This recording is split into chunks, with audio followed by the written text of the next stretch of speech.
तो अमोनिया भी ज़्यादा बढ़ जाता है, जिसके वजह से मुर्गियों की आँख वगैरह फूल जाती है, जिसके वजह से कोराइजा होने के भी चांसेस कई गुना तक के बढ़ जाते हैं।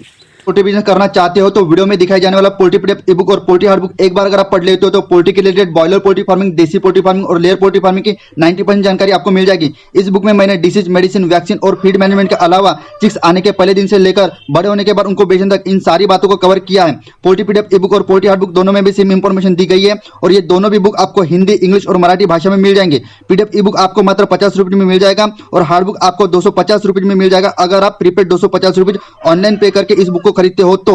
और अगर आप कैश ऑन डिलीवरी पे इस बुक को मंगवाना चाहते हो तो आपको 50 रुपये एक्स्ट्रा कैश कलेक्टिंग चार्जेस पे करना पड़ेगा। अधिक जानकारी के लिए या फिर इस बुक को खरीदने के लिए 91761143 इस व्हाट्सएप नंबर पे मैसेज कीजिए।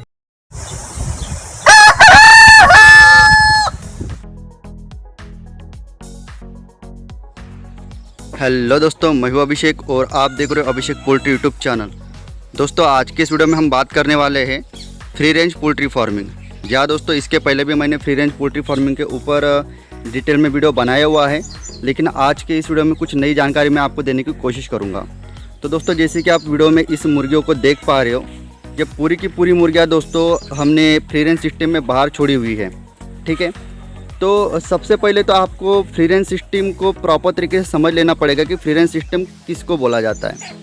आप सभी को पता है कि जिन भी मुर्गियों को हम फ्री एरिया में बाहर छोड़ते हैं उसको फ्री रेंज सिस्टम बोला जाता है। लेकिन बहुत बार क्या होता है दोस्तों कि बाहर में मुर्गियाँ छोड़ने के बावजूद भी उनको जगह प्रॉपर अगर नहीं मिलती, ठीक है, तो ऐसे में जो भी उनका फीड इंटेक होता है बहुत ही कम मिलता है बाहर के एरिया से। ठीक है, तो ये तो बात होगी सबसे पहले फीड की। अगर मुर्गियों को जगह ज़्यादा मिलेगी, जैसे कि आप यहाँ पर देख पा रहे हो दोस्तों, मुर्गियाँ हमारी काफ़ी कम है, लेकिन उसके मुकाबले उसको एरिया काफ़ी ज़्यादा हमने कवर किया है। ठीक है, आप आजू बाजू के एरिया पूरी तरह से देख पा रहे होंगे। ठीक है, छाँव के लिए हमारे यहाँ पर पेड़ भी है। ठीक है, जिसकी वजह से जब कभी भी धूप आती है या फिर बरसात होती है तो मुर्गियों को छुपने के लिए भी जगह मिलती है।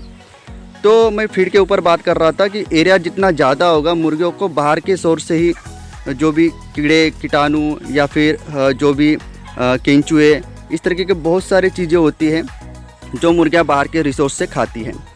तो जितना ज़्यादा बड़ा एरिया आप उनको दोगे उतने ही ज़्यादा वो मुर्गियाँ प्रॉपर तरीके से वहाँ का फीड खाएगी, जिससे कि आपकी फीड की कॉस्ट कम आएगी। अभी दूसरी बात मैं आपको और एक बार मेंशन करा दूँ, जैसे कि आप यहाँ पर हमारी फेंसिंग देख पा रहे हो दोस्तों। ठीक है, तो यहाँ पर हमने बिल्कुल ही लो कॉस्ट बजट में, जैसे कि आप यहाँ पर बांस देख पा रहे हो, काफ़ी ऊंचे बांस हमने इस्तेमाल करे हुए हैं। तो यहाँ पर हमने जो मछली की जाली होती है, तकरीबन ये इसका अगर गेज आप देख रहे हो तो 2 इंच गेज ये मछली के जाली का गेज है। ठीक है, ये बड़ी आसानी से आपको किसी भी मछली शॉप पर या फिर मछली के जो भी जाली बेचते उस शॉप से 350 रुपये से लेकर 400 रुपये केजी के हिसाब से आपको ये जाली मिल जाएगी। तो हमने इस तरीके से बांस की अरेंजमेंट करी, बांस की अरेंजमेंट करा के हमने मछली जाली का इस्तेमाल करके इस तरीके से जो भी पूरी तरीके से जो फेंसिंग होता है दोस्तों, ये पूरी तरीके से हमने फेंसिंग लगाया हुआ है। आप यहाँ पर देख पा रहे हो, बॉटम में हमने जो भी ये जो जाली होती है वो ज़मीन में हमने घुसा दी है, जिससे कि मुर्गी नीचे से ना जा पाए।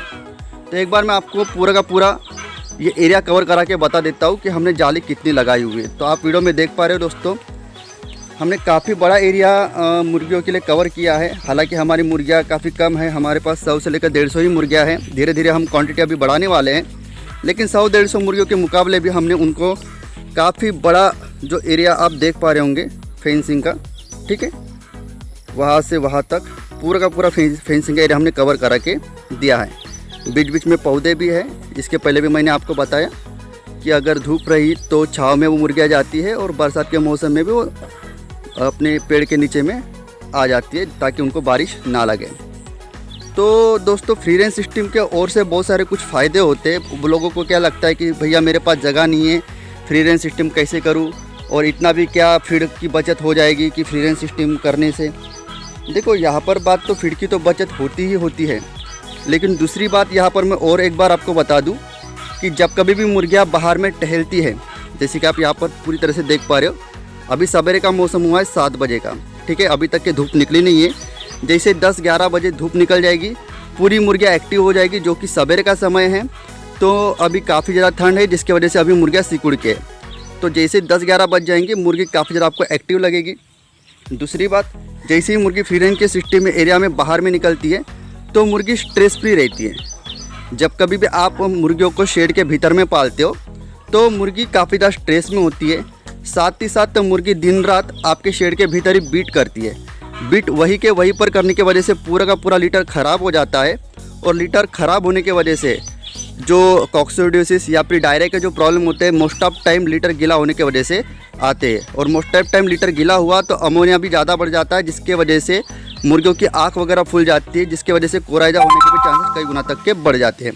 अभी एक बार मैं आपको एंट्री गेट बता देता हूँ हमारे शेड के भीतर का, ठीक है। तो दोस्तों यहाँ पर देख पा रहे होंगे आप, ये वाला हमने यहाँ पर कुछ मुर्गियाँ रखी हुई है, ठीक है। तो यहाँ पर हमारी कुछ मुर्गियाँ हैं, तो यहाँ पर आप देख पा रहे हो, इन मुर्गियों का हम दोस्तों बाहर में नहीं छोड़ते। इनको हमको मीट पर्पज़ के लिए सेल करना है। तो यहाँ पर मुर्गियाँ दाना यहाँ पर फीड खाती है, वहाँ से पानी पीती है, और ये लीटर नीचे का उसका बिछावन है। तो कहने का तात्पर्य यह है कि अगर दिन रात मुर्गियाँ आपकी इस तरीके से भीतर के भीतर रहती है तो लीटर पर ही वो बीट करती है, जिसके कारण यहाँ पर काफ़ी ज़्यादा बैक्टीरियल इन्फेक्शन होने के काफ़ी ज़्यादा चांसेस बढ़ जाते हैं।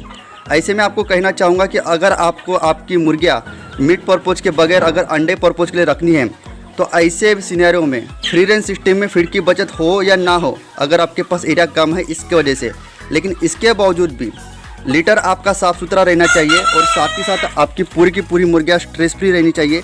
इस वजह से आपको आपकी मुर्गियाँ बाहर छोड़ना कभी भी लाभदायक रहेगा।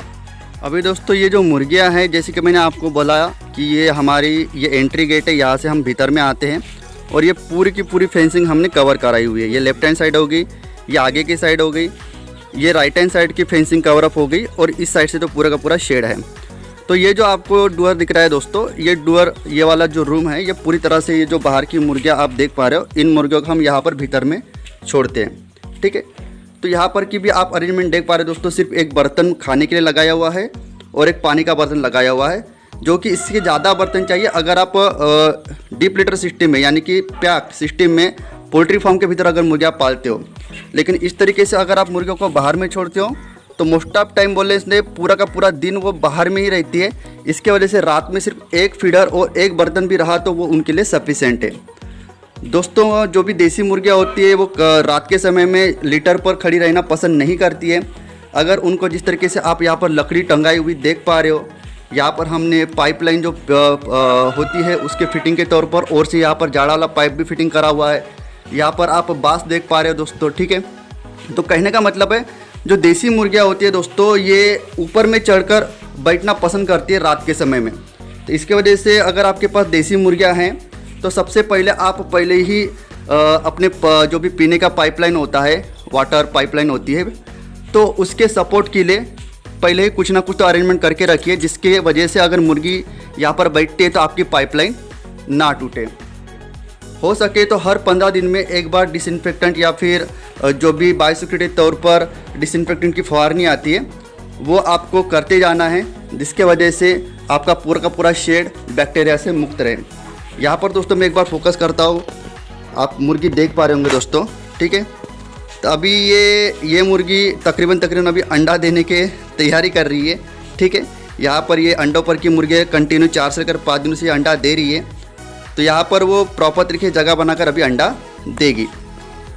तो दोस्तों आप पूरा का पूरा हमारा सेटअप आपने आज के इस वीडियो में देखा होगा, ठीक है। हमारा सिर्फ ये एक ही शेड नहीं, इसके अलावा भी हमारे 2-3 शेड है। मैं आगे के कुछ वीडियो में आपको और भी हमारे 2-3 शेड से रूबरू कराऊंगा, किस तरीके से हमारा काम चल रहा है, किस तरीके से आप इम्प्रूवमेंट आपके पोल्ट्री फार्मिंग पर ला सकते हो, ठीक है। तो स्टेप बाय स्टेप मैं आपको गाइड करते जाऊंगा। और एक बार मैं कवर करा दूं कि पोल्ट्री फार्मिंग में फ्री रेंज पोल्ट्री फार्मिंग अगर करते हो तो उसके फ़ायदे क्या है। सबसे पहली बात, फीड की बचत आपकी गारंटेड से कम होगी, भले 10 ग्राम 20 ग्राम प्रति मुर्गी के हिसाब से कम होंगी, लेकिन कम होगी। दूसरी सबसे मेन बात, आपकी मुर्गियाँ स्ट्रेस फ्री रहेगी, ठीक है।